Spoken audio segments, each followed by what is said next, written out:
Apa yang ditulis di dalam result, apa yang ada di dalam result akan cenderung diulang lagi di dalam discussion.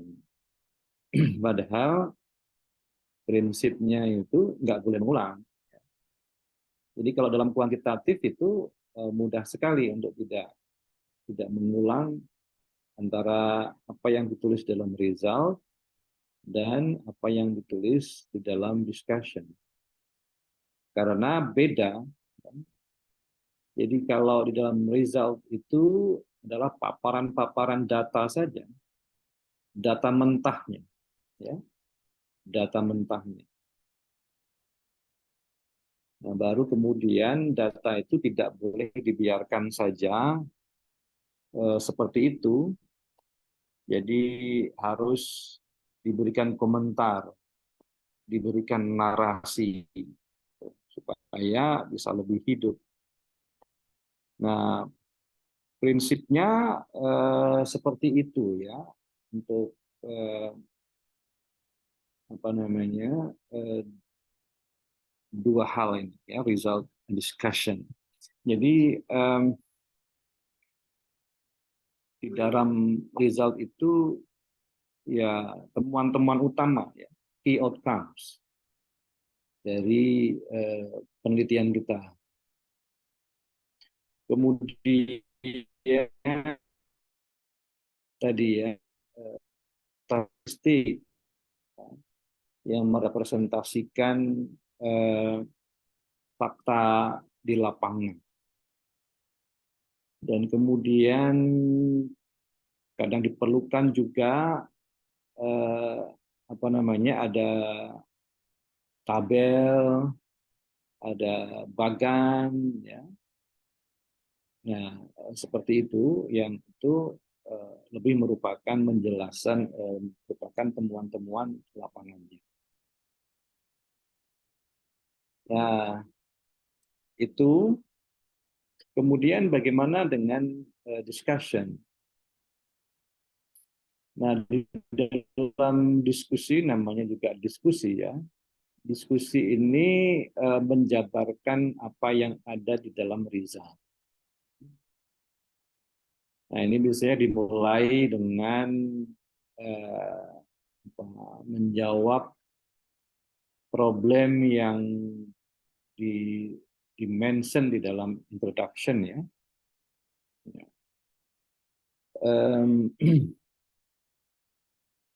Di dalam introduction itu kan ada research questions. Nah, itu harus dijawab di sini ya, assessment berdasarkan data yang dipaparkan di dalam result. Ya. Nah, kemudian kita perlu mereview temuan-temuan kita itu dengan literatur dan pengetahuan yang sudah tersedia. Artinya tidak dibiarkan itu data dulu saja, tapi kita perlu menggunakan literatur-literatur sekunder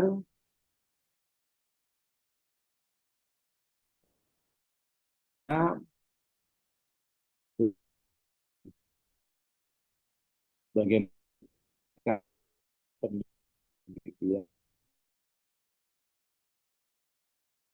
penelitian lain di tempat yang supaya analisisnya jadi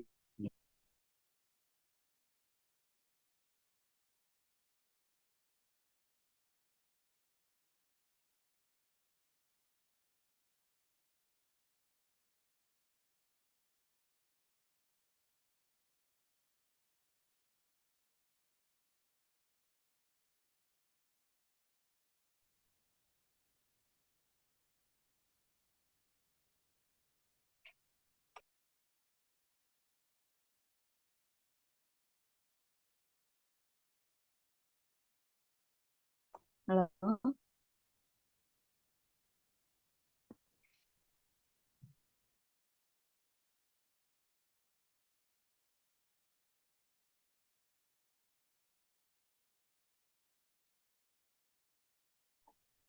Kita tunggu sebentar.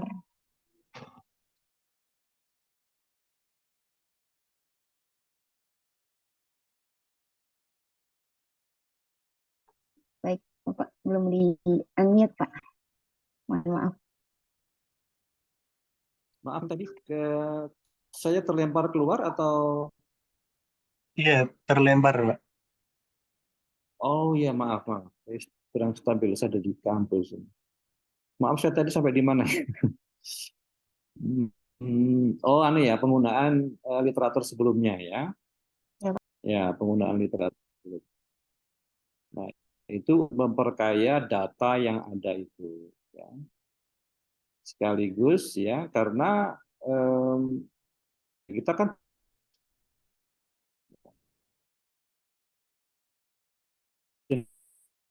direct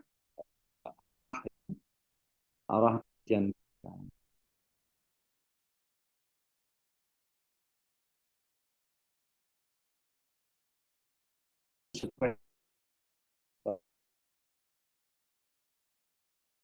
persen sama dengan sequence kita, tetapi mereka ya asing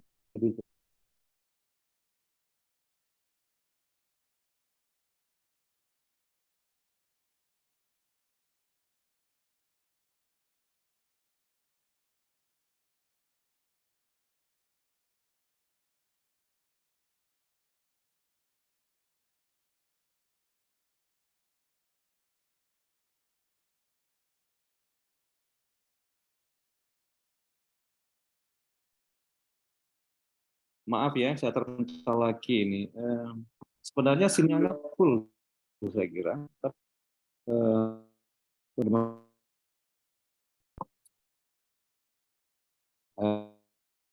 Itu ya, jadi diperkaya dengan literatur sebelumnya.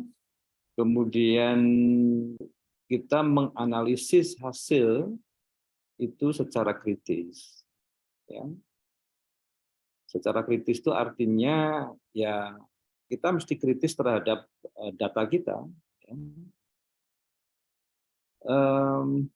Misalnya begini, data kuantitatif ya, itu yang berasal dari angket misalnya, itu tidak jarang bermasalah juga ya. Jika responden itu tidak menulis dengan benar atau asal-asalan menjawab, sehingga tidak konsisten antara jawaban satu dengan jawaban yang lain, sehingga ketika kita analisis membingungkan, misalnya begitu. Kami pernah melakukan penelitian, ini sebenarnya penelitian sederhana tentang pretest dan posttest seperti itu. Ya. Pertanyaan kan kita acak ya, pertanyaan kita acak, kemudian ada yang bikin apa namanya pertanyaan yang setuju mengarah kepada apa, ya pertanyaannya sebenarnya, atau dites ya satu pertanyaan itu jawab. Nah, ini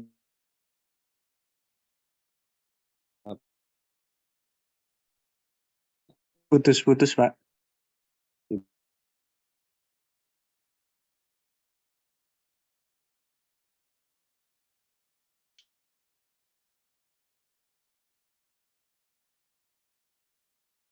ya saya jelas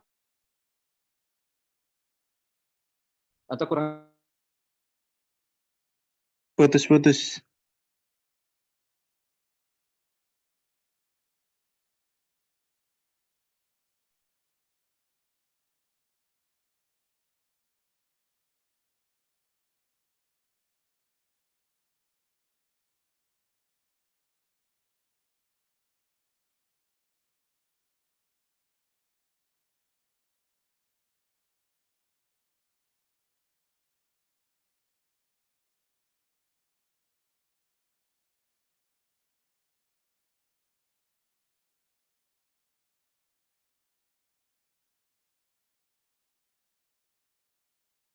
Maaf ya, sinyalnya ternyata kurang bagus di sini. Semoga bisa lebih bagus. Atau saya coba buka juga HP ya, cuma khawatirnya mengganggu suara.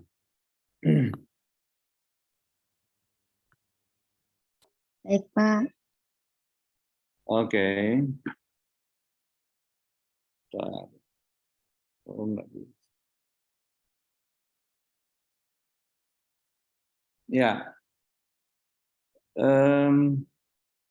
tadi terkait dengan ini ya, apa kritis ya, kritis terhadap sumber.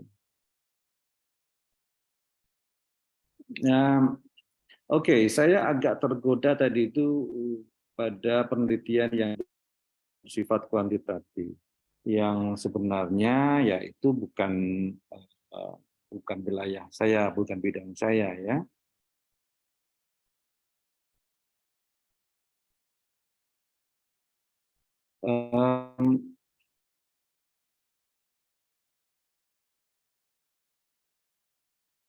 Kalau kita misalnya, saya nggak tahu seberapa banyak di antara kalian yang penelitiannya itu bersifat kuantitatif, bisa em,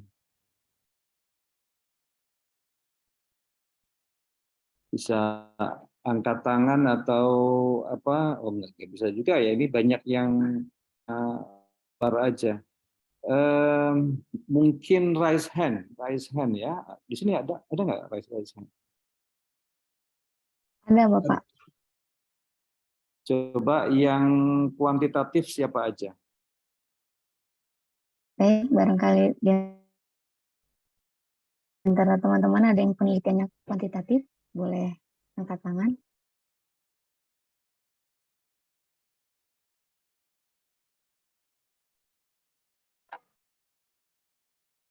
Nggak ada. Sepertinya belum ada, Pak. Nggak ada. Tapi ini mengikuti semua karena wajahnya pada nggak ada ini. Udah gaib ini. Saya udah tenang. Ya, oke. Kalau begitu saya lebih banyak bicara tentang kualitatif saja. Oke, ya. Baik, Pak. Saya sendiri itu belum pernah menggunakan format Imret ya. Karena tadi itu apa namanya, tema yang diberikan saya itu kan sangat Imret ya, sehingga saya tergoda untuk bicara dengan model kuantitatif. Saya sendiri tidak pernah menggunakan format Imret ya. Jadi hanya introduction, kemudian masuk apa namanya, kepada sub-sub begitu, kemudian diakhiri dengan conclusion. Nah, kalau ingin ada aspek teoritis itu setelah introduction itu aspek teoritis di situ. Nah, mungkin tadi Pak Najib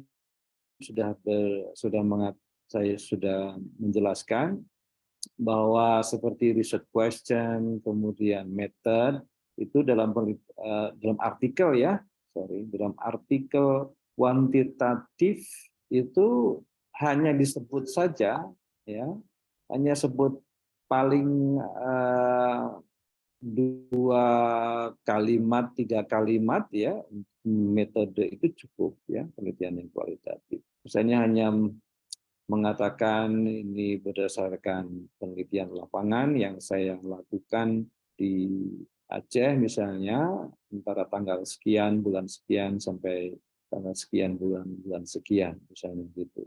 Kemudian data saya peroleh dari wawancara, observasi misalnya dokumen. Nah, itu cukup ya.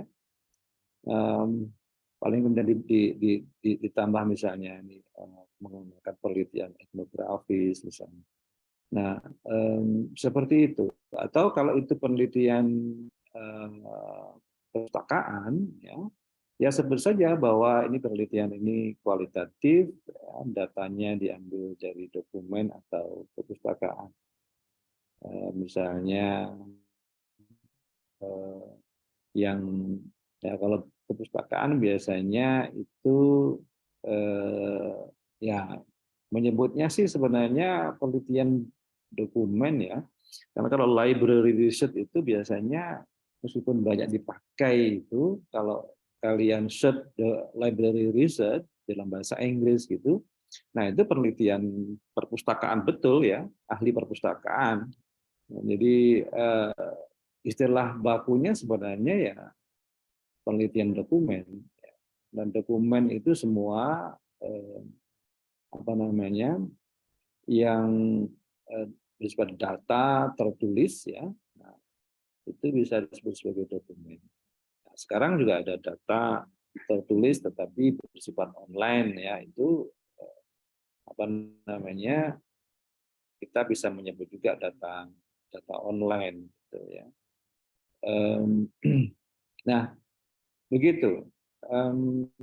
Kemudian argumen, nah saya nggak tahu tadi nanti sudah bicara argumen atau belum, ya. Tapi argumen ini ada dalam pendahuluan juga, ya.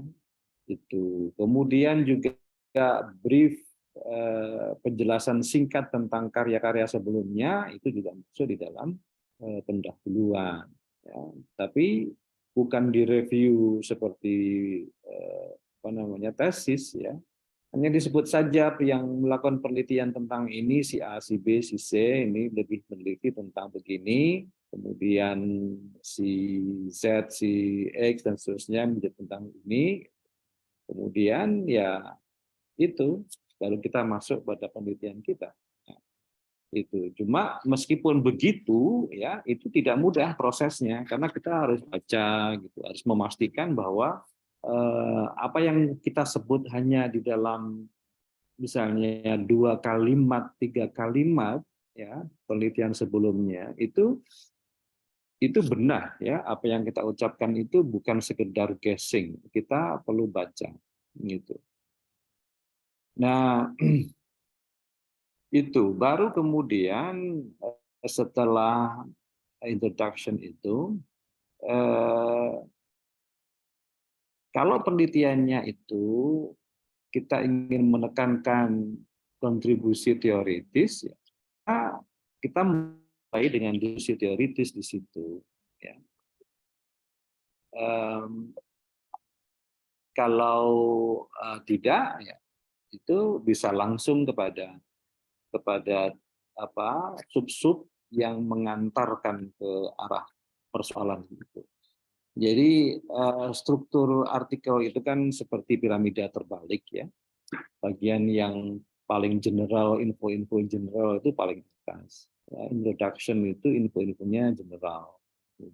Itu di atas. Kemudian setelah itu, nah, itu mulai agak masuk, ya, tapi masih luas ya. Itu bisa dikaitkan dengan konteks sosial historis misalnya. Ya.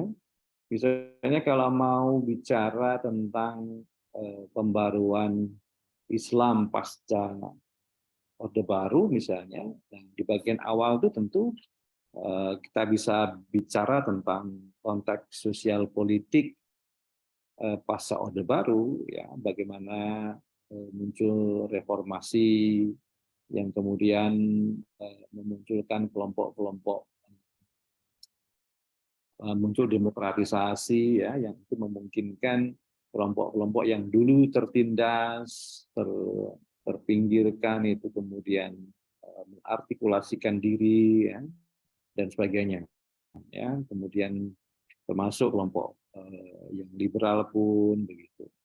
Nah, kemudian di era demokratisasi itulah kemudian mereka diberikan ruang untuk ya menunjukkan dirinya dan pikirannya dan juga program-programnya dan seterusnya. Nah, cuma kemudian ya karena era demokratisasi maka kemudian kebebasan itu menjadi apa namanya bisa menjadi bumerang terhadap apa hubungan antar masing-masing kelompok. Misalnya begitu ya. Sebelum kita bicara tentang pembaruan pemikiran Islam, misalnya Nah, seperti itu ya, bagaimana apa yang disebut sebagai result and discussion itu tidak dipisah, ya. Jadi lebih modelnya itu informasi relevan apa sebelum kita membicarakan tentang fokus kajian kita, ya. Jadi bisa konteks sosial historis gitu. Kalau ingin kita menunjukkan kontribusi teoritis kita, ya maka kita diskusikan di situ teori aspek teoritisnya. Misalnya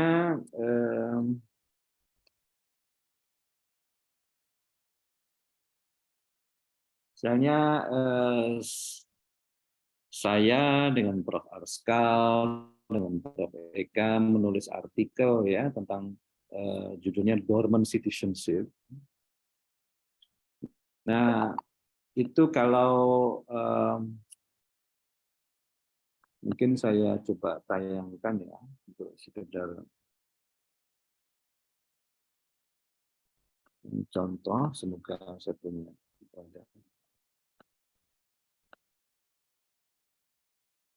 Untuk menunjukkan contoh yang diskusi teoritisnya itu karena sumbangan teoritis. Karena ada sumbangan teoritisnya, maka diskusi teoritis itu menjadi diperkuat. Ya. Saya coba. Oh, saya minta di ini ya, jadikan co-host kali. Bisa nggak? Supaya bisa share. Baik, Pak.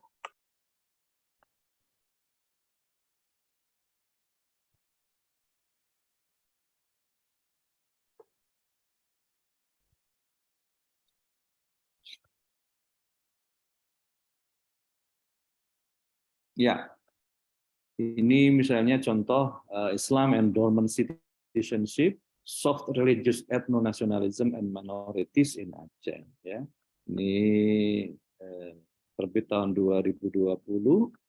Ini hasil penelitian di antara hasil penelitian yang kami lakukan antara tahun 2016 sampai tahun 2019 ya. Nah, ini salah satu hasil dari artikel ini, dan kalau nanti insya Allah jadinya buku ya, ada buku yang sedang kami rampungkan, nanti insya Allah diterbitkan oleh satu penerbit di United States ya. Nah, ini sumbangan teoritis yang kami tawarkan adalah konsep dormant citizenship. Ya.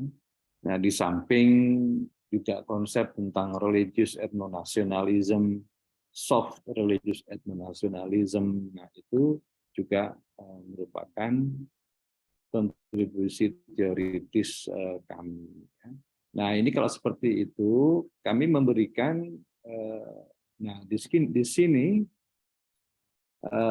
diskusi teoritis setelah introduction ya, dominant religion, ethno-nationalism, and minorities, theorizing dormant citizenship. Nah, di sini ini diskusi teoritis yang tidak selalu terkait dengan Indonesia, nggak selalu terkait dengan Aceh, ya. Tapi penelitian orang selama ini, ya, kemudian atau teori yang ditulis atau dihasilkan oleh penelitian-penelitian sebelumnya. Ya, tapi ya tetap kita berpijak juga dari penelitian sebelumnya dan mereview juga. Jadi ada review teoritis di sini juga. Baru kita menempatkan di mana posisi teoritis kita. Nah, di sini ada diskusi teoritisnya, mengaitkan antara tiga aspek ini, dominant religion, ethno-nationalism, minorities. Nah, di sini ada diskusi yang cukup panjang. Di sini kami mereview konsep-konsep yang juga ditawarkan oleh peneliti-peneliti sebelumnya ya, dan teori mereka. Nah,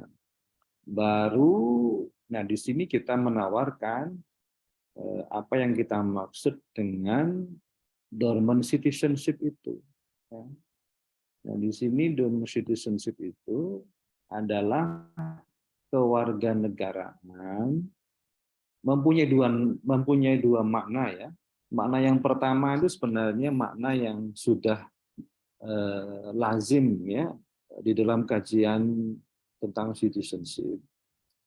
Dormant citizenship dalam pengertian pertama ini adalah kewarganegaraan ganda ya. Kewarganegaraan ganda, misalnya orang itu berwarga negara Belanda dan Maroko. Kalau Indonesia kan tidak mungkin punya keluarga ganda ya. Nah, orang yang punya keluarga negara ganda itu ketika hidup di Belanda misalnya, maka kewarganegaraan Marokonya itu dormant. Dan ketika dia pindah secara legal, pindah ke Maroko, pulang ke Maroko atau ke Maroko, maka kewarganegaraan Belandanya itu bersifat dormant. Nah, dormant ini bukan berarti kemudian mati, ya, dia masih hidup, ya, dia bisa diaktifasi lagi ketika dia pindah ke negara itu. Nah, tetapi dalam konteks ini kami menawarkan suatu pemaknaan baru terkait dengan dormant citizenship ini bukan antar negara tetapi internal negara. Ya. Jadi misalnya warga non-Muslim Aceh, ya, itu dalam konteks Indonesia itu warga negara sebagaimana warga negara yang lain. Tapi dalam konteks Aceh ini kewarganegaraan yang sebagaimana di Indonesia secara umum itu kemudian menjadi dormant di Aceh itu. Karena kemudian sistem yang dipakai antara di nasional, saya bilang begitu saja, dengan yang di Aceh itu ada perbedaan. Di Aceh menerapkan syariat Islam. Kemudian peraturan daerahnya yaitu qanun itu bernuansakan syariah yang tentu saja itu syariah yang berbeda dari ajaran non-Muslim itu, ya, minoritas non-Muslim itu, sehingga mereka menjadi seperti orang yang terekskludkan dari sistem pemerintahan daerah itu, ya. Sistemnya berdasarkan syariat, tapi mereka non-Muslim. Gitu. Nah, ini dalam penjelasan kami, non-Muslim ketika di Aceh itu mengalami yang dormant itu, isi dormant, ya, di mana mereka mempunyai keluarga negara masih hidup, tetapi tidak bisa sepenuhnya aktif, ya. Itu yang kami sebut sebagai dormant citizenship. Dan itu kemudian ya di dalam keseluruhan tulisan ini. Tapi untuk itu kami kemudian memberikan uraian yang bersifat historis. Ya. Kita kaitkan dengan etnonasionalisme yang berbalut dengan agama. Kemudian kami juga menawarkan satu pembedaan antara soft religious ethnonationalism dan hard religious ethnonationalism. Yang kami sebut sebagai hard atau keras itu adalah etnonasionalisme yang berbasis agama yang sekaligus pemerintahannya itu pemerintahan keagamaan, ya. Itu ada pemerintahan Islam. Nah, yang terjadi itu di Aceh itu tidak. Oleh karena itu kami menyebutnya soft karena perundang-undangan daerah, peraturan daerahnya itu itu sudah diambil dari satu agama tertentu yaitu Islam. Ya. Tapi karena bukan dalam konteks negara Islam, maka kami menyebutnya soft. Misalnya begitu. Ini beberapa contoh kami mulai dengan sejarah, ya. Kemudian nah, di sini mencoba untuk merunut, ya, merunut dari dormant citizenship yang ada di Aceh itu dalam 4 tradisi, ya, tradisi Islam, tradisi etnisitas di Aceh, kemudian Indonesia, dan kemudian Barat. Gitu. Nah, ini agak komplikatif diskusinya karena ini bersifat teoritis, ya. Nah, tawaran-tawarannya juga bersifat teoritis. Oke. Nah, saya kira rata-rata penelitian kita itu tidak bersifat teoritis, ya, tawarannya. Banyak yang bersifat deskriptif saja. Jadi menjelaskan realitasnya itu seperti apa. Ya. Nah, di situ antara results dan discussion itu menyatu, ya, hanya tadi saja. Untuk sampai kepada pembahasan inti itu harus diantarkan dulu, gitu. Ya. Harus diantarkan dulu. Kalau saya tadi ada pengantar teoritis, kemudian ada pengantar historis, nah, kemudian fokusnya itu. Tetapi di dalam, tentu saja dalam diskusi pengantar teoritis itu kami sudah menunjukkan argumentasi kita, teori yang kita tawarkan, ya. Kemudian itu didukung oleh fakta-fakta historis, kemudian kondisi saat ini, gitu, ya. Itu semuanya dijelaskan atau untuk menjelaskan sebagai evidence, bukti dari teori yang kami tawarkan. Ya. Nah, itu. Nah, kalau penelitian itu bersifat apa namanya, deskriptif, ya tentu tidak sejauh itu. Kebanyakan tidak melahirkan teori begitu, tapi menggunakan teori. Ya. Menggunakan teori.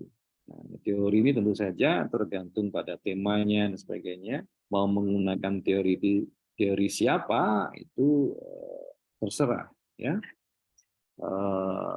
Tentu saja teori itu adalah teori yang relevan untuk bisa menjelaskan realitas.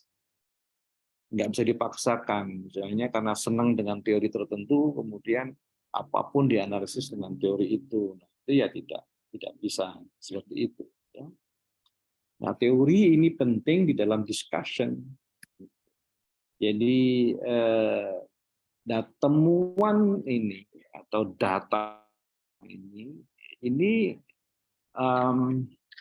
dalam penelitian kualitatif ini kita sebut sebagai evidence, bukti. Ya, kalau misalnya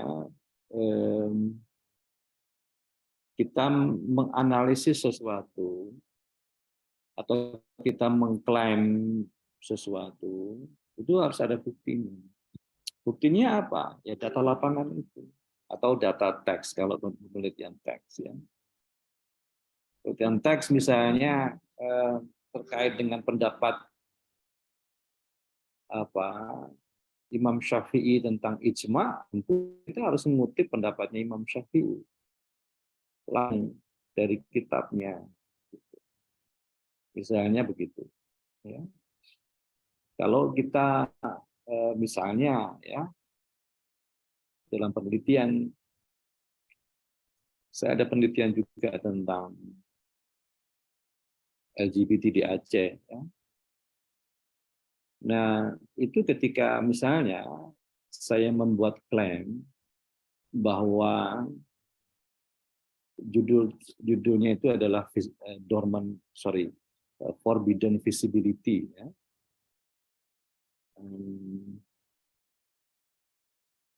Apa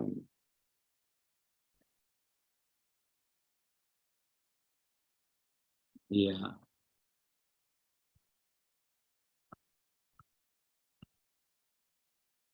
error. Nah, misalnya saya membuat klaim bahwa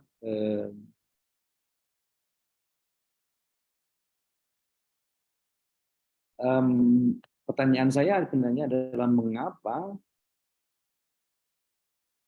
kelompok-kelompok LGBT di Aceh itu hanya bisa bertahan, ini sebagai sebuah gerakan, ya, sebagai aktivisme, itu hanya bertahan sekitar 7 tahun saja, di mana mereka mempunyai gerakan aktivisme, ya, berada di ruang publik, gitu ya, melakukan program-program mereka, gitu. Nah, itu tentu harus ada evidennya, harus ada bukti-buktinya. Ini bisa dilihat, ya. Bisa, Bapak.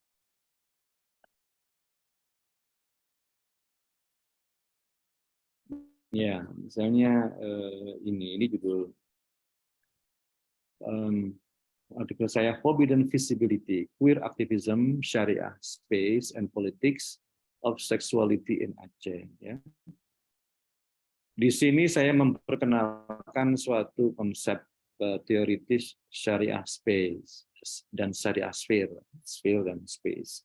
Nah, itu bisa dibaca di dalam, ya. Nah, judul ini sebenarnya sudah bisa menunjukkan bahwa argumentasi utama saya itu adalah tentang visibilitas atau penampakan atau tampaknya kelompok queer atau LGBT ini di ruang publik secara terorganisasi.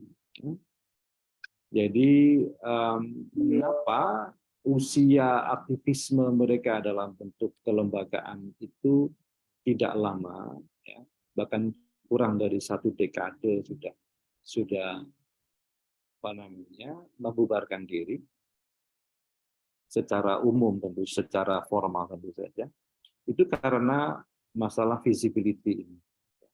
Visibility itu ketampaan mereka. Saya nggak menggunakan penampakan karena penampakan itu biasanya dikaitkan dengan hantu, ya, ketampakan mereka di ruang publik secara terorganisasi, gitu.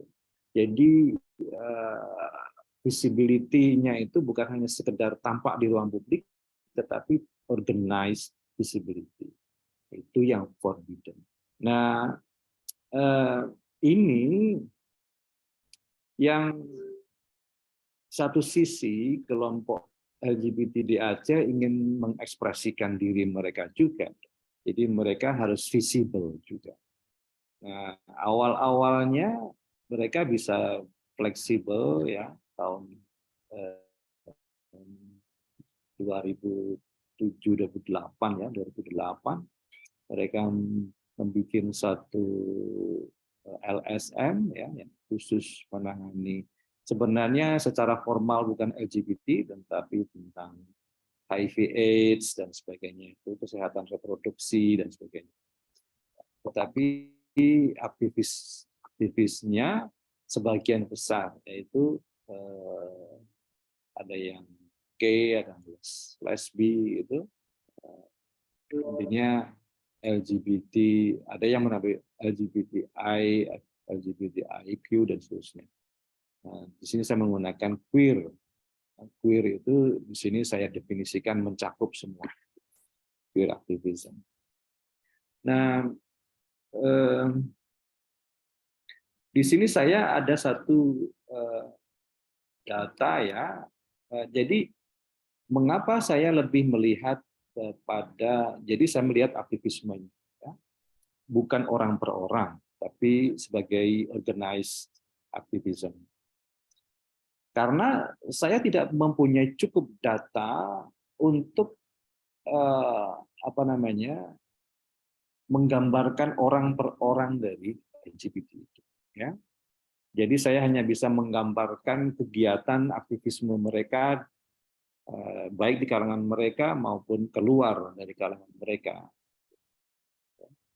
Saya hanya wawancara dengan beberapa orang saja, dengan ketuanya dan kemudian beberapa pengurus di situ. Kemudian juga ada yang tadinya aktif di situ kemudian keluar.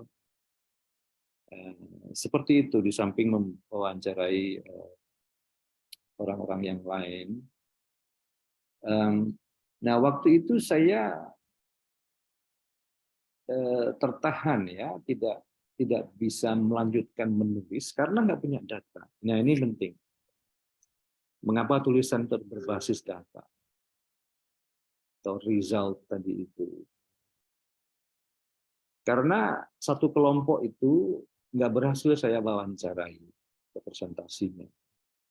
Saya mendapatkan representasi dari kelompok gay, kelompok lesbian, tapi yang transgender saya tidak mampu mempunyai akses saat itu. Ya. Sehingga ya saya nggak bisa melakukan apa-apa. Saya nggak bisa menulis karena bagian itu memang missing, nggak punya data. Ya. Saya kontak, saya telepon, saya WA, nggak dibalas. Ya. Mungkin karena waktu itu agak ketakutan mereka karena setelah melakukan suatu kegiatan yang sangat kontroversial, yaitu festival Waria Aceh, Duta Waria Aceh, yang kemudian menjadi polemik di masyarakat. Jadi saya gagal saat itu sehingga artikel saya sempat terkatung-katung lama.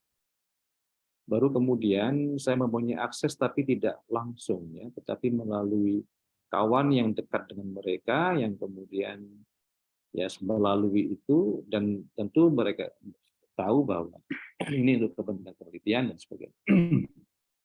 Akhirnya bisa menulis, saya bisa menyelesaikan tulisan ini. Ini tulisan saya kira tulisan terlama yang saya selesaikan dari tahun 2010 sampai 2019.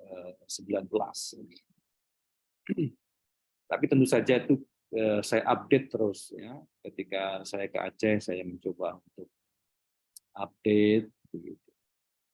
Nah, di sini di bagian kedua setelah introduction itu saya ada diskusi teoritis di situ ya tentang syariah sphere, ini konsep yang saya tawarkan, kemudian tentang konsep tentang politik of sexuality ini tentu saja sudah ada di luar sana.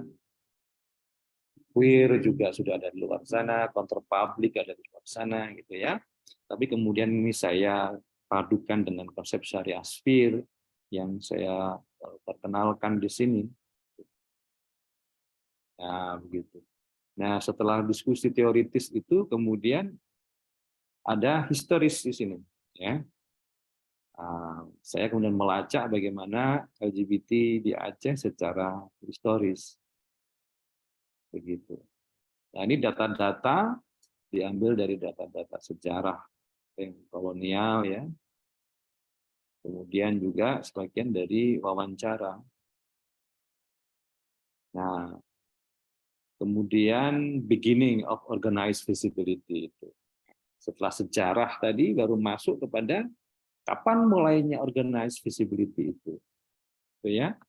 Jadi ini di sini ini antara result dan discussion itu blended ya. Jadi satu. Ya. Misalnya saja ada kasus yang disebut sebagai kasus Hartoyo. Ya. Nah ini sejarah. Ini saya tidak menemui dia, nggak berhasil karena tinggal di Jakarta.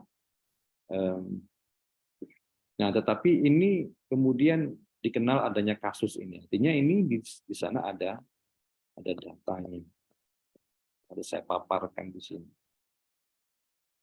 Ya, kemudian ada komunitasnya, ada transgender community,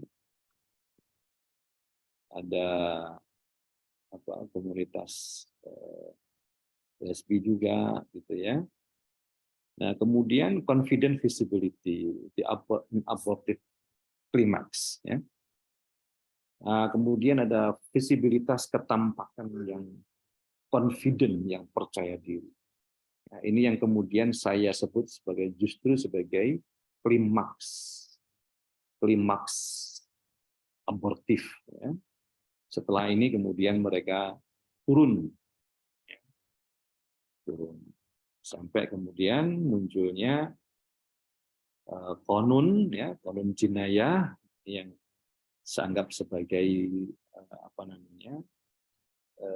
tamparan keras atau terpaan yang mematikan mereka.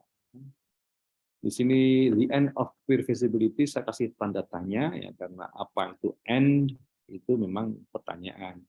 Tentu kalau end mereka hilang sama sekali itu tidak, tetapi sebagai sebuah gerakan yang terorganisasi mereka menyatakan membubarkan diri setelah volume jinayat itu. Nah, itu semua ya antara finding, result, dan discussion, nah itu jadi satu.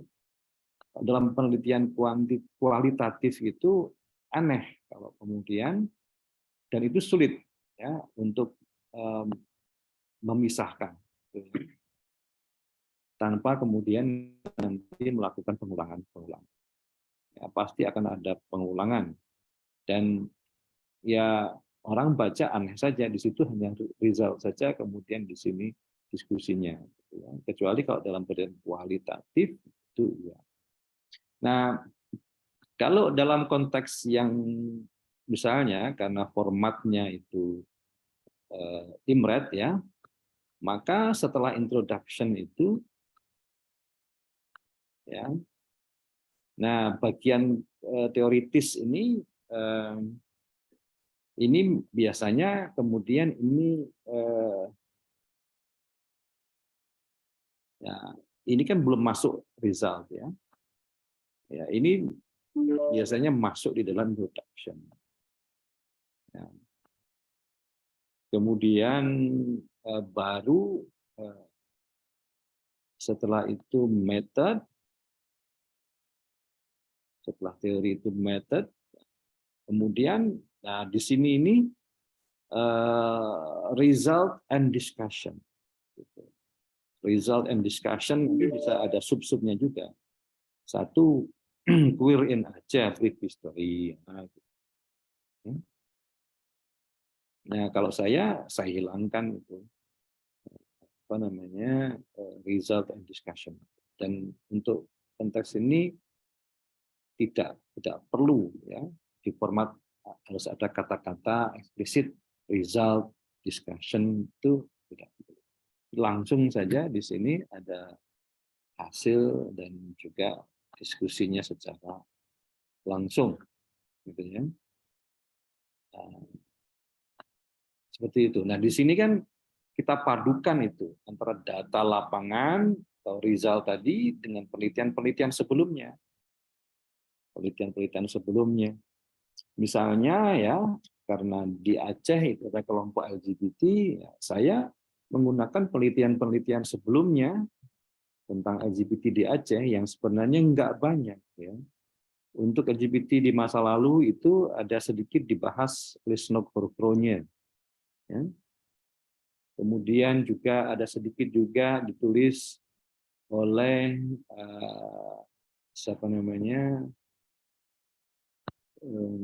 tapi sangat singkat ya. Jadi Dede Utomo misalnya gitu. Dede Utomo sedikit sekali. Tapi itu pun karena sedikit ya perlu sebagai peneliti kita perlu hargai itu kan. Kemudian Julia Suryakusuma juga begitu.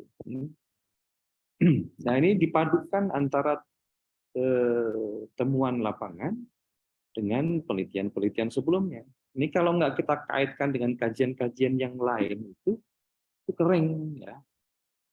Dan menunjukkan bahwa kita itu tidak menguasai wacana tentang itu. Jadi ketika membahas tentang konflik antara ulama dan uli balang, itu dikaitkan dengan sigel, gitu. Ya, jadi kita tidak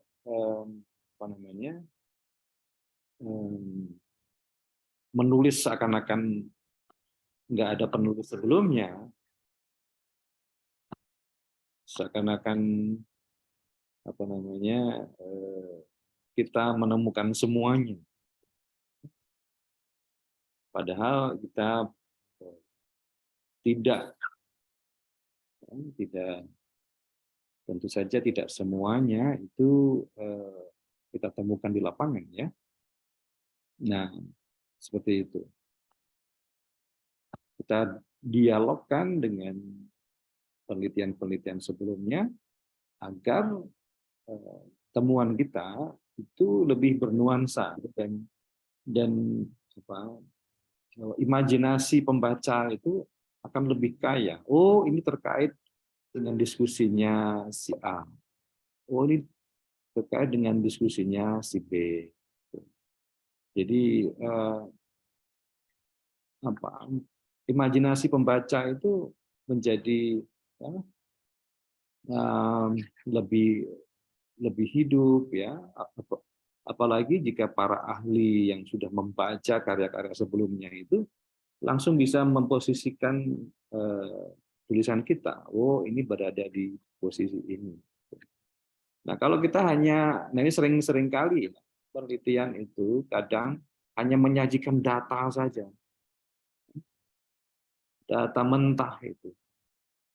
Diambil dari lapangan oke, tetapi harus didialogkan dengan penelitian-penelitian lain sebelumnya.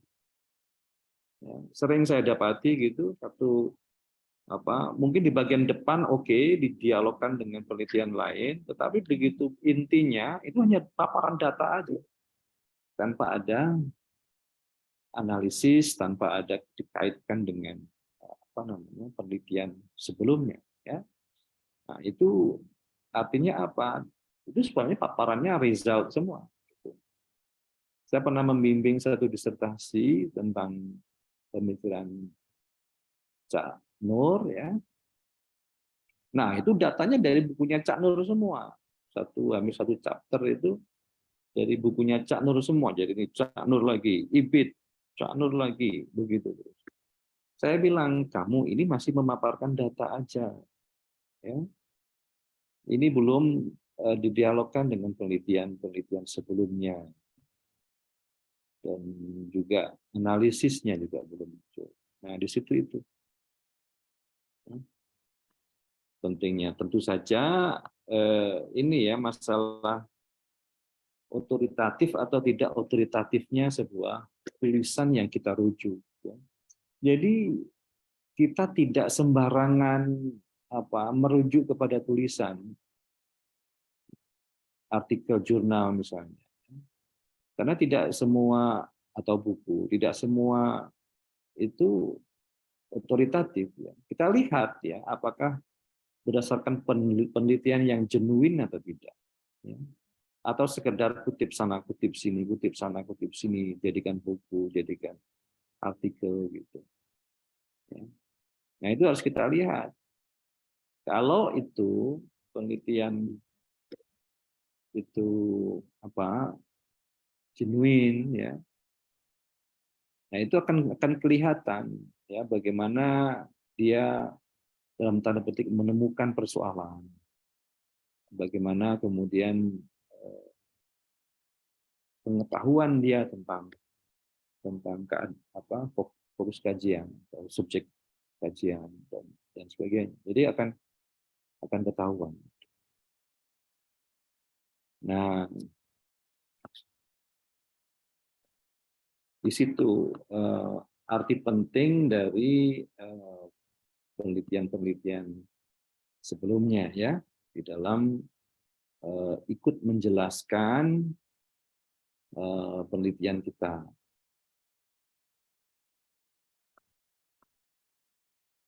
Saya nggak tahu, saya masih mempunyai berapa lama? Ada 11 menit lagi, Pak.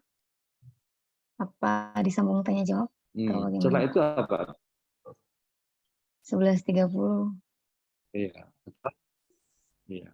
Oke, Sebenarnya mungkin pemaparan materi sampai jam 11. Ya, Pak. oh gitu. Ya sudah, kalau begitu mungkin paparan saya cukup ya. Nanti mungkin bisa dielaborasi di dalam panitia. Baik, Saya stop share. saya lanjutkan memandu tanya jawab berarti apa ya? Ya.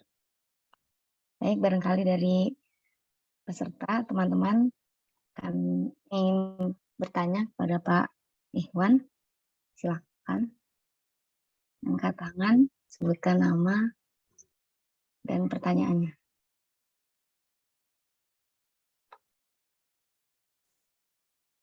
Ya, silakan Mas Abror. Boleh dibuka kameranya ya? Ya. Baik, terima kasih sebelumnya Pak Moderator dan juga Pak Iwan atas pemaparan materinya. Saya ingin menanyakan dua hal. Pertama, apakah penelitian pustaka, library research, atau yang Pak Iwan sebut tadi dokumen, penelitian dokumen itu selalu normatif? Begitu juga apakah penelitian normatif itu selalu penelitian dokumen? Kedua, tentang kontribusi teoritis tadi, itu apakah yang dimaksud dengan kontribusi teoritis itu apakah mungkin misalnya kita memberikan atau memaknai satu istilah baru itu sudah disebut kontribusi teoritis, atau kita memberikan satu pemahaman, satu konsep yang lumayan utuh atau sebagainya. Mungkin itu saja, terima kasih. Ya. Sebenarnya begini ya. Sebenarnya penelitian itu penelitian akademik ya. Itu ujungnya sebenarnya mestinya itu adalah penemuan teori baru. Tapi teori ini jangan dibayangkan sebagai teori besar ya. Seperti teorinya apa namanya Weber atau Karl Marx dan seterusnya yang teori-teori besar itu. Teori itu sebenarnya ya penjelasan atas realitas ya yang itu direfleksikan dari penelitian kita yang itu bisa kita gunakan juga untuk menjelaskan kasus-kasus lain. Nah, mestinya begitu. Jadi kita bukan hanya mendeskripsikan data saja. Ini salah satu kritik ya terhadap penelitian orang Indonesia.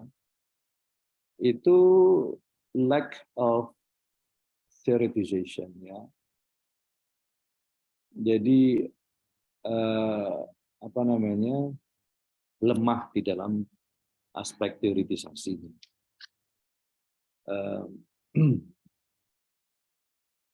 Nah, yang dimaksud sumbangan teoritis itu sebenarnya ya bahwa penelitian kita itu perlu kita refleksikan, kita angkat ke arah yang lebih abstrak begitu, ya kemudian kita membuat rumusan yang itu sebenarnya merepresentasikan penelitian kita dan juga bisa digunakan penelitian-penelitian lain. Kemampuan mengabstraksikan hasil penelitian inilah yang sebenarnya perlu dimiliki oleh siapapun itu peneliti. Gampangnya begini ya, misalnya saya mempunyai alat apa ini, ada pulpen, kemudian ada spidol, ada apa namanya, ada pensil dan sebagainya. Nah itu realitas-realitas yang berbeda, ada kapur tulis. Nah itu kalau kita refleksikan untuk menjelaskan fenomena atau realitas ini, maka kita perlu mempunyai satu istilah yang mencakup mereka, yaitu adalah alat tulis. Ya. Nah, cuma ini apa namanya, prosesnya dari bawah, ya, dari bawah. Nah, induktif, bukan papan tulis atau alat tulis. Itu contohnya apa saja? Bukan begitu. Tetapi dari bawah, kemudian sampai di akhir penelitian itu kita refleksikan. Kira-kira apa sumbangan teoritis kita? Nah, sebenarnya sumbangan teoritis itu dibangun sejak awal ketika penelitian itu dari asumsi penelitian, ya. Asumsi dasar penelitian atau hipotesis dalam penelitian kuantitatif. Nah, kemudian asumsi ini dalam penelitian itu kan kemudian terbukti atau tidak terbukti. Ya.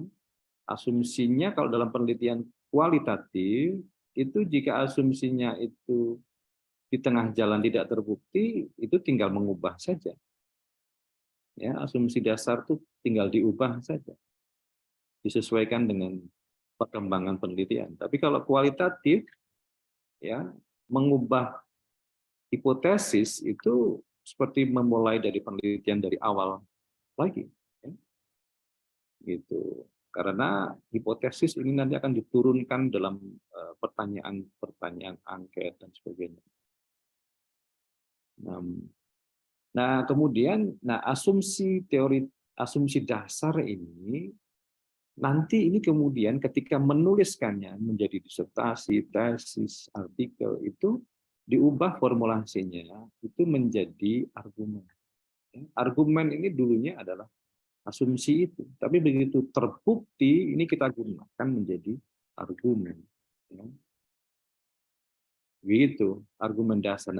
Argumen inilah yang kemudian menjadi teori itu di akhir. Di akhir ini kita melakukan restatement, pengulangan kembali tentang argumen dasar itu. Nah, kemudian argumen ini nanti menjadi temuan teoritis kita. Gitu. Nah, mestinya ada satu materi ya tentang itu, tentang bagaimana membuat argumen. Gitu. Karena ini nanti akan berkaitan dengan sumbangan teoritis tadi. Nah, rata-rata penelitian kita itu nggak ada argumennya. Artikel kita ini kadang nggak ada argumennya. Jadi ini mau nulis apa, argumennya apa, itu kadang bahkan sering tidak jelas. Hanya mendeskripsikan saja. Ya. Nah, di sini ini yang menjadi banyak persoalan sehingga kita mungkin menulis disertasi tebal sekali, ya, tetapi tidak ada argumen, apalagi temuan teoritisnya. Nah, ini sayang sekali gitu. Sementara orang luar itu datang ke Indonesia mungkin hanya menulis artikel 20 halaman, tetapi di situ ada klaim teoritisnya, ya, kesumbangan teoritisnya yang jelas yang kemudian menjadi rujukan banyak peneliti lain. Gitu. Sementara kita yang nulis tebal-tebal itu nggak dirujuk karena hanya menyajikan data aja. Datanya dirujuk, tapi teori apa yang kita kenalkan, konsep apa yang kita kenalkan, itu tidak jadi rujukan. Nah, itu yang dimaksud sumbangan teoritis itu. Yang kedua, yang pertama tadi apa ya, saya lupa. Tentang penelitian pustaka, apakah itu selalu normatif dan sebaliknya? Ya tentu tidak, ya tentu tidak. Normatif itu kan karena pendekatannya, misalnya pendekatan legal, ya, maka itu menjadi normatif atau etis, ya penelitian etika itu menjadi normatif. Ya. Kalau misalnya menggunakan dokumen untuk penelitian sejarah misalnya, nah itu kan hanya menyajikan fakta dan kemudian menganalisisnya kan, ya, itu tidak menjadi normatif. Gitu. Normatif itu kan jika kemudian penelitian itu ingin memecahkan persoalan, gitu, ya kan, ingin membuat Indonesia demokratis misalnya, itu penelitiannya itu pasti bahasanya normatif, harus begini, harus begitu. Gitu. Tetapi kalau penelitiannya bagaimana demokrasi di Indonesia, nah itu tidak normatif. Karena hanya memetakan saja, mendeskripsikan bagaimana demokrasi di Indonesia. Tapi kalau bagaimana mendorong demokratisasi di Indonesia agar misalnya gitu kan, masyarakat itu bisa saling menghormati terlepas dari perbedaan latar belakang dan sebagainya. Itu menjadi normatif meskipun itu bukan penelitian tekstual ya. Penelitian teks tadi itu dokumen itu tadi menjadi normatif jika pendekatannya tadi entah pendekatan legal kah, pendekatan etik kah, gitu. Tapi kalau sekedar menjelaskan, misalnya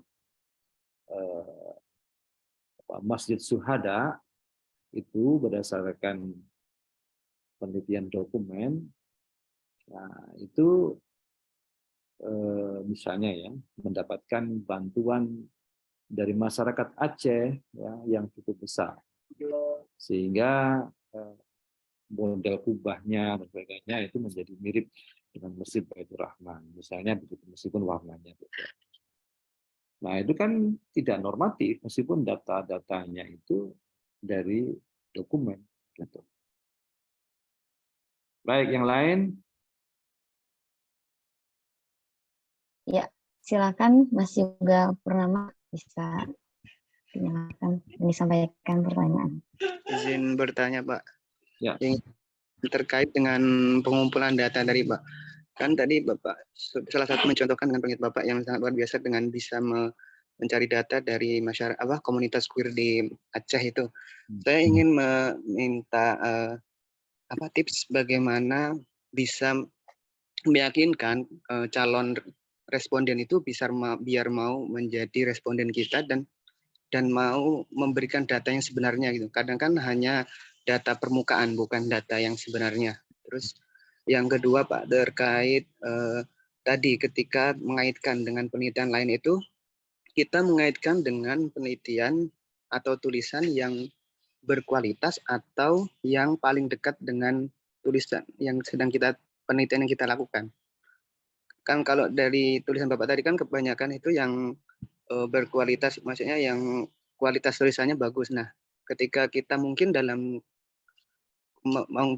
suatu kesempatan kita kesulitan untuk menemukan yang berkualitas, tapi kaitannya tidak terlalu dekat dengan penelitian kita. Apakah kita memilih yang tetap yang berkualitas atau yang paling dekat dengan penelitian kita? Terima kasih, Pak. Ya. Saya mulai dari yang kedua ya. Saya menyebutnya tadi sebenarnya kata otoritatif ya. Penelitian yang otoritatif, penelitian yang itu memang kita bisa melacak jejak penelitiannya, kita mengetahui kebaruannya gitu loh ya, sumbangan keilmuannya itu jelas gitu, bukan recycling ya. Kalau penelitian kadang-kadang terlalu banyak yang meneliti itu kemudian recycling aja ya. Saya pernah lihat itu ada mahasiswa menulis disertasi tapi di depannya itu ada tesis, ada disertasi, ada skripsi orang gitu. Semuanya itu dia tidak baca literatur yang banyak itu, tapi ngambil dari skripsi ini bagian ini, tesis dari sini, disertasi dari sini. Kacau. Ini tidak melakukan penelitian yang otoritatif, ya. Jadi itu recycling. Jadi pada penelitian yang sebenarnya itu hanya recycling, comot sana, comot sini gitu. Ya. Nah, bagaimana mengaitkan dengan kita mendiskusikan dengan penelitian-penelitian sebelumnya itu. Ya, jadi begini, kita mesti melihat kontribusi peneliti lain itu pada aspek apa. Kita misalnya ya membaca tulisannya almarhum ya Profesor Azumadi Azra misalnya, disertasinya itu tentang apa sih sebenarnya kontribusi utamanya. Gitu. Nah itu bagi orang yang nggak baca nggak ngerti, ya meskipun bisa juga guessing dari judul dan seterusnya. Nah kalau berbicara tentang bagaimana transformasi pembaruan Islam dari Timur Tengah ke Indonesia, itu literatur yang dianggap paling otoritatif ya penelitian Pak Azumadi Azra. Nah, bukan berarti kemudian itu otoritativeness itu melekat pada orang, itu tidak. Ya. Pelajar baru pun ya jika dia mengungkapkan sesuatu yang genuine ya dan kemudian disupport oleh data, ada evidence dalam bahasa saya, dan itu dianggap baru dalam pengertian belum ada orang yang mengajukan penjelasan seperti itu, maka dia akan menjadi rujukan juga. Gitu. Oh ini menarik loh, dia punya argumen begini, kok beda dari yang ini. Dia masih muda sih, gitu. Dia mahasiswa semester sekian, tetapi penelitiannya bagus sekali. Nah seperti itu. Tapi juga ada orang yang gelarnya sudah luar biasa, tetapi tulisannya biasa-biasa saja. Kemudian tidak dirujuk. Gitu. Jadi jangan kecil hati, ini saya masih mahasiswa magister atau doktor yang baru. Nah, karena orang di masyarakat akademik itu sebenarnya lebih melihat kualitas tulisan. Dulu saya masih ingat sekali, ada orang yang namanya Muhammad Fadel. Muhammad Fadel itu mempunyai tulisan yang sangat bagus dan dipuji banyak orang. Waktu dia masih semester tahun pertama atau begitu. Jadi dia masih S1. Ya. Itu menggegerkan dunia persilatan, studi syariah Islam. Gitu. Nah, orang akan melihat kontribusi tulisannya, bukan melihat orangnya. Bahkan ketika orang dengan masih S1 tulisannya begitu, itu orang justru kagum. Bukan, wah ini tulisan anak S1 ini. Bukan begitu. Tergantung tulisannya. Gitu ya. Nah, kemudian ya mendialogkannya itu, dan tentu saja relevan nggak kita mengutip atau merujuk kepada yang kami sebut sebagai yang dekat tadi, yang satu tema, dan itu tidak ada salahnya juga, nggak ada salahnya juga. Asalkan mengutip apa? Mengutip data atau mengutip hasil analisis, atau tadi mengutip konsep yang ditawarkan atau teori yang ditawarkan. Jadi merujuk, mendiskusikan itu ada level-levelnya, ada level teoritis, ya, ada level data. Ya. Pada apa? Nah, kalau memang data, ya kalau datanya itu memang hanya ada di situ, ya bisa dikutip. Karena kita tidak mempunyai akses langsung kepada data itu. Nah, tapi kalau kita mempunyai akses pada data, Misalnya dia mengutip arsip tentang Yogyakarta tersimpan di arsip nasional. Kalau kita punya akses ke sana, ya datang ke sana. Rata-rata yang dilakukan oleh peneliti-peneliti luar itu,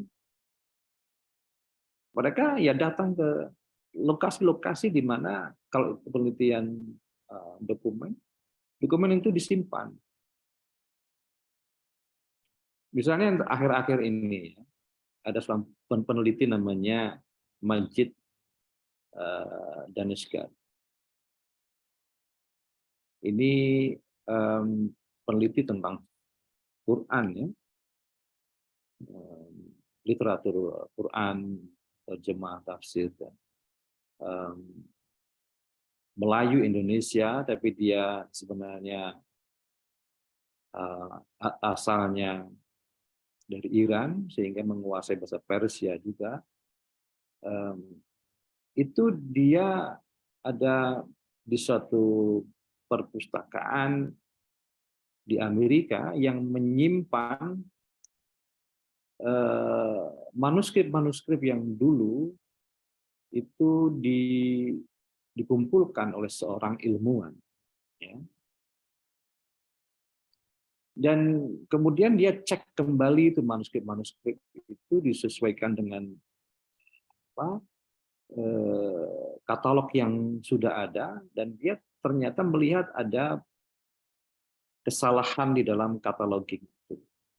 Ternyata ada satu naskah Melayu, ya, yang itu karena mungkin yang melakukan katalogisasi itu tidak paham bahasa Melayu, hanya tulis saja ini Arab, ada istilah doanya dan seterusnya. Tapi dia nggak tahu detailnya, ternyata itu bahasa Melayu. Nah, ini kan punya akses langsung. Penelitian tentang koleksi itu sudah ada, tapi dia tidak puas dengan itu, dia ingin langsung datang ke situ. Nah, disitulah kemudian penelitian-penelitian berbasis teks itu memang ya sedapat mungkin itu bisa mendapatkan akses kepada teks itu. Kalau enggak, nanti kita akan mereproduksi atau merecycle uraian orang tentang naskah itu dan seterusnya. Termasuk jika orang itu melakukan kesalahan, kita akan mengulangi kesalahan yang sama. Gitu. Mengulangi data yang salah lagi, misalnya begitu. Kalau kita punya akses langsung, kita bisa mengatakan, uraian D itu salah. Gitu. Ya. Yes, seperti itu ya cara mendialogkan dengan penelitian-penelitian lain. Dan itu tidak harus tentang yang misalnya kalau penelitian itu di Indonesia, tidak harus kemudian dikaitkan dengan tulisan tentang Indonesia, karena kasus yang sama itu bisa terjadi di daerah lain. Ya, misalnya mungkin di Afrika Latin atau di India atau di Afrika. Itu terkait dengan temuan konseptual tentu saja, dan temuan teoritis itu bisa dikaitkan gitu dalam misalnya tulisan orang di satu daerah di Afrika misalnya itu berkesimpulan begini, tetapi dalam konteks kajian saya ini kok tidak seperti itu. Nah, itu kita perlu sebut itu penelitian si A di Afrika begini, tapi itu tidak terjadi di Indonesia. Nah, itu kita sudah mempunyai penjelasan yang lebih bernuansa dan juga mempunyai aspek komparatifnya. Nah, ini kritik lain terhadap penelitian orang Indonesia itu adalah lack of comparativeness. Ya, kurang ada aspek komparatifnya. Bukan berarti membandingkan dua hal atau dua orang atau lebih, bukan begitu. Tapi ketika kita membahas atau kita mencoba untuk menjelaskan realitas itu, kita hanya memfokuskan pada penelitian tentang misalnya tentang daerah itu. Padahal fenomena yang sama terjadi di daerah lain dan sudah ada yang meneliti. Ya, bisa jadi kesimpulannya sama. Nah, kalau kesimpulannya sama berarti kita hanya mengafirmasi penelitian orang lain itu sebenarnya. Meskipun itu diteliti di India misalnya. Nah, tapi misalnya kesimpulannya sama pun tidak masalah gitu. Bahwa ini sebenarnya sama dengan apa yang ditulis oleh ini dalam konteks India. Pertanyaannya adalah mengapa sama? Sementara konteksnya beda. Nah, itu kemudian kita tertantang untuk menjelaskan. Nah, jadi begitu. Jadi perlu kita menseleksi tulisan-tulisan itu apakah otoritatif atau tidak itu dalam konteks itu ya, supaya terkait dengan trust tadi loh. Kemudian pertanyaan kedua tadi apa? Pertama tentang strategi apa tadi? Bagaimana meyakinkan narasumber responden untuk menjawab pertanyaan sebenar-benarnya gitu. Oh ya. Pertama memang penelitian itu kan sebenarnya nggak bisa instan ya, terutama penelitian kualitatif. Itu nggak bisa sekali bertemu kemudian apa namanya mendapatkan kepercayaan dan terus. Memang yang paling penting itu pertama adalah kita mendapatkan kepercayaan. Ya. Kemudian pertama kita harus jujur bahwa kita melakukan penelitian. Itu justru harus jujur. Ada orang yang melakukan penelitian diam-diam itu malah seakan-akan itu mendapatkan sesuatu yang alami gitu, tapi sebenarnya itu secara etik tidak benar. Itu nanti bisa diprotes, bisa digugat bahkan. Ketika kita melakukan penelitian diam-diam, kemudian dipublish, ya saya nggak merasa apa diwawancarai dia kok, tidak pernah, kan begitu. Nah itu bisa menjadi bumerang. Ya. Nah bagaimana mendapatkan kepercayaan ini ya tentu saja itu terkait dengan banyak hal ya. Seni kita dalam penelitian lapangan itu seni bagaimana mendekati seseorang. Nah, kalau pengalaman saya memang saya biasanya memanfaatkan kawan ya yang sudah mengenal dia sebelumnya. Sehingga kita diantarkan oleh orang yang memang dia sudah kenal. Tapi ada juga yang tidak. Tapi memang ada yang justru senang ketika diwawancarai oleh peneliti, itu juga ada. Ya, saya pernah begitu juga. Jadi kemudian saya justru dipanggil, ya, dipanggil untuk mewawancarai dia. Padahal saya tidak sedang ada atau tidak ingin atau tidak tahulah bahwa itu sumber penting. Karena tahu ada peneliti nih dari Jogja yang akan melakukan penelitian ini.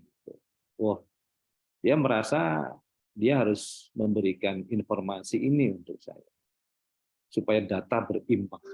Gitu. Itu satu.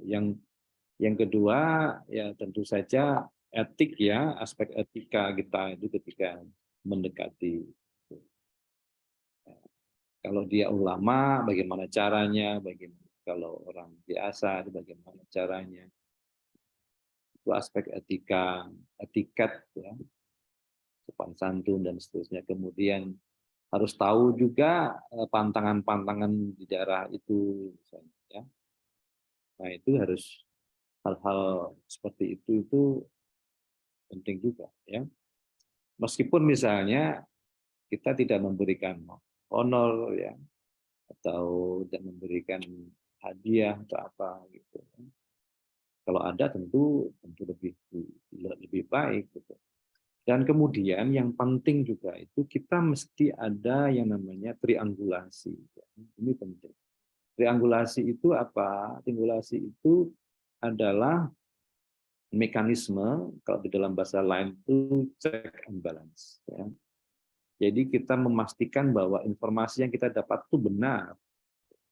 Jadi kalau kita mewawancarai, ya, itu sampai kemudian semacam mendapatkan informasi jenuh. Kita mewawancarai beberapa orang kok informasinya sama. Ini pertanyaannya, apakah memang informasinya itu hanya itu? atau memang ada yang ditutup-tutupi, gitu ya. Kalau memang hanya itu berarti ini cukup itu. Tapi kalau ada yang ditutup-tutupi, kita mesti mencari caranya gimana. Nah, ini biasanya cari yang orang yang kelasnya berbeda. Kalau kita mewawancarai tentang organisasi itu ya jangan hanya diwawancarai ketuanya, ya, tapi juga tanya itu apa namanya bawahan-bawahannya, gitu ya, atau bahkan mungkin sopirnya kalau perlu. Tapi bisa dimarahin kalau nanti ketahuan. Ya intinya harus melakukan triangulasi, cross check, begitu, supaya data yang kita peroleh itu valid. Kemudian yang itu ya udah semua ya. Ya. Ada satu lagi kira-kira bagaimana Bapak? Satu ya, karena sudah Iya, sebentar lagi. Monggo Mas Dinet barangkali. Saya dinyalakan kameranya. Baik, terima kasih Mbak Okta. Begini Pak, yang sebenarnya yang pertama yang saya tanyakan tadi hampir sama dengan pertanyaan Mas Yuga tadi, terkait pencarian data itu kan, evidence tadi kan. Soalnya kan itu hal yang paling penting dalam sebuah kajian. Nah, begini, karena sudah dijawab oleh Bapak tadi tentang menjaga etik orang peneliti, itu kan harus apa namanya, nggak boleh menemukan data dan segala macam. Mengakulah jujur bahwa kita itu adalah seorang peneliti. Nah, kemudian begini Pak, yang pertama yang ingin saya tanyakan itu kan kalau tidak salah saya baca itu Pak di buku apa metodologi penelitian etnografi yang punya James Saperdla itu bahwa sebaik apa namanya untuk menghasilkan sebuah data yang komprehensif itu lebih baik masuk ke komunitas itu langsung. Kalau contoh penelitian tentang Syiah di Indonesia, nah, masuk di situ. Kemudian kan nanti dapat data-datanya. Soalnya kalau belum dianggap bagian dari apa namanya bagian dari mereka, mungkin data-datanya hanya sebentar saja. Tapi kalau sudah masuk bagian dari mereka kan timbul trust itu tadi kan untuk kita. Maka data itu dia dapat secara komprehensif. Kemudian kan kalau tidak salah itu seperti Snok Horgranya itu yang di Aceh kan apa namanya dia kan meneliti beberapa tahun langsung ganti nama jadi Syekh Abdul Ghafur kalau tidak salah. Itu pertama. Yang kedua penyajian di dalam tulisan result and discussion tadi konteksnya dalam metodologi apa penelitian kualitatif kan tadi yang seperti yang disampaikan oleh Bapak kan result and discussion itu nyatu dia di dalam satu struktur lah. Berbeda dengan kuantitatif, biasa kalau kuantitatif resultnya dulu kemudian baru diskusinya. Nah, dalam apa namanya Pak untuk supaya penyajiannya itu result and discussion itu baik dan terstruktur, tentu kan di apa namanya dari paragraf per paragraf itu kan apakah harus kita sajikan data sepintas dulu kemudian baru disampaikan diskusi, baik itu diskusi teoritik ataupun penelitian-penelitian yang telah dilakukan sebelumnya, atau diskusi teoritik dulu tentang apa yang kita teliti baru kemudian kita sajikan data-datanya. Mungkin begitu saja, terima kasih. Ya, pertama tadi tentang Snok ya, dia menjadi Abdul Ghaffar itu bukan di Aceh. Waktu dia penelitian di Jeddah, ya, penelitian di Haramain, ya dia pertama dia waktu itu harus masuk Islam, ya, maka kemudian supaya bisa masuk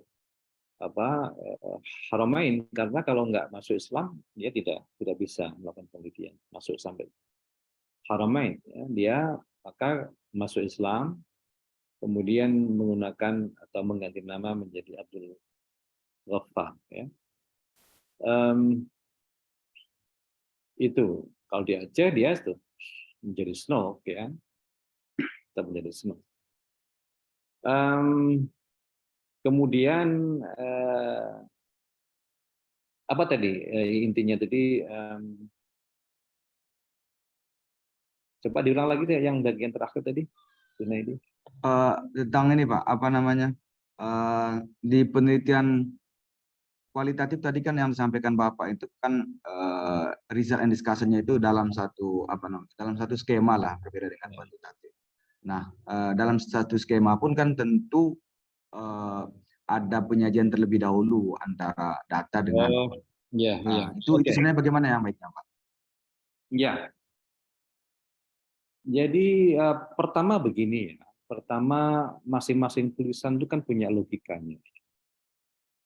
Sesuai dengan argumen kita gitu. Kita itu kan bagaimana kita berargumen itu didukung oleh data-data yang ada. Jadi kalau dan ini terkait juga dengan cara ini ya. Cara penulisan apa namanya sub gitu. Pertama kan kita tahu logika tulisan kita itu, dan juga itu semua harus mendukung argumen. Nah, kemudian di dalam bagian-bagian itu kan kita mempunyai evidence yang merupakan result tadi itu, data lapangan. Nah, kita memang harus format sedemikian rupa ya. Jadi misalnya begini, kita membuat satu subbab itu dalam rangka menjawab kan. Semuanya itu menjawab rumusan masalah pertanyaan riset itu. Kemudian sekaligus kita mengafirmasi argumen kita ya dengan bukti-bukti itu. Nah, tentu saja kita bisa saja memulai dari data, baru kemudian kita analisis, kita kaitkan dengan argumen kita kaitkan dengan riset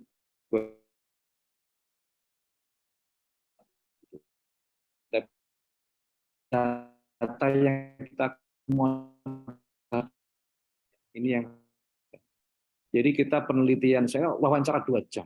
Itu bisa jadi yang relevan itu hanya wawancara taruhlah mungkin 2 menit ya yang bisa kita kutip.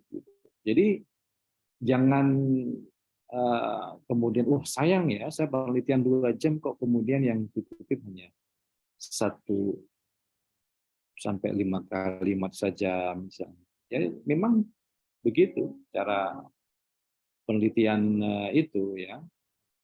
Jadi harus kita pisahkan data relevan dan tidak relevan itu.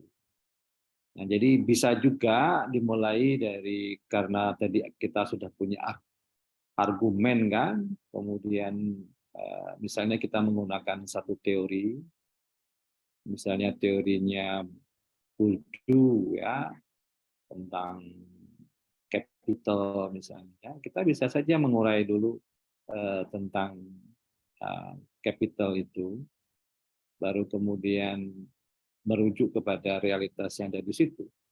Ya. Atau dari realitasnya dulu, kemudian ini yang disebut ya, oleh Bourdieu sebagai capital, atau cultural capital misalnya. Itu seni aja itu, data dulu atau analisis itu sebenarnya seni aja. Tapi begini ya, terkait dengan prinsip membuat paragraf ya. Paragraf itu mesti mempunyai main idea, harus mempunyai ide utama. Nah itu ide utama ini biasanya bersifat naratif ya. Nah, baru kemudian disupport dengan data-data. Kalau strukturnya seperti itu, maka idenya dulu ide utamanya apa, baru kemudian datanya. Gitu. Meskipun boleh juga data dulu, kemudian main ID-nya itu berada di bawah, itu bisa juga. Tapi rata-rata penelitian terutama orang-orang di barat ya, itu main ID-nya itu biasanya di bagian pertama, kalimat pertama atau kedua. Jadi di bagian depan, setelah itu diikuti dengan evidence tadi, entah itu example ya, contoh-contoh atau data-data kuantitatif kah, atau ya uraian historis dan sebagainya. Tapi itu semua mendukung pada main idea itu. Gitu, semoga menjawab ya. Ya Pak, terima kasih.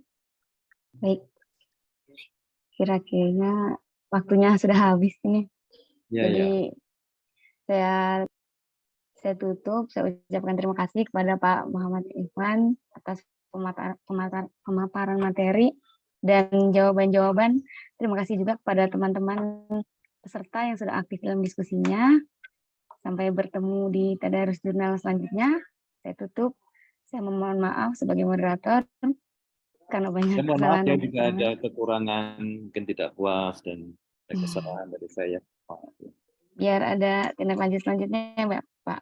Kira-kira misalkan mau konsultasi kayak gitu, boleh apa tidak Pak? Lewat email Bapak. Oh iya. Ya insya Allah ya, tergantung juga masalah kesibukan. Penelitiannya. Tapi ya silakan. Baik, terima kasih. Saya selaku moderator, pamit undur diri.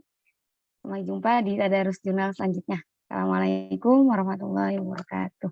Waalaikumsalam warahmatullahi Foto bareng, Mbak.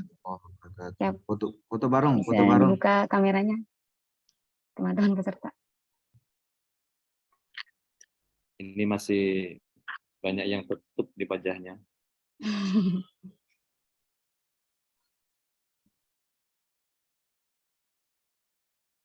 Abror nggak kelihatan? Oh, ada di atas. Hadir, Pak. Oke, Ya sudah. baik. 1, 2, 3. Sambut, Pak. Sudah. Oke. Ya. Saya izin ya. Oke, terima kasih, Pak. Tuh. Oke.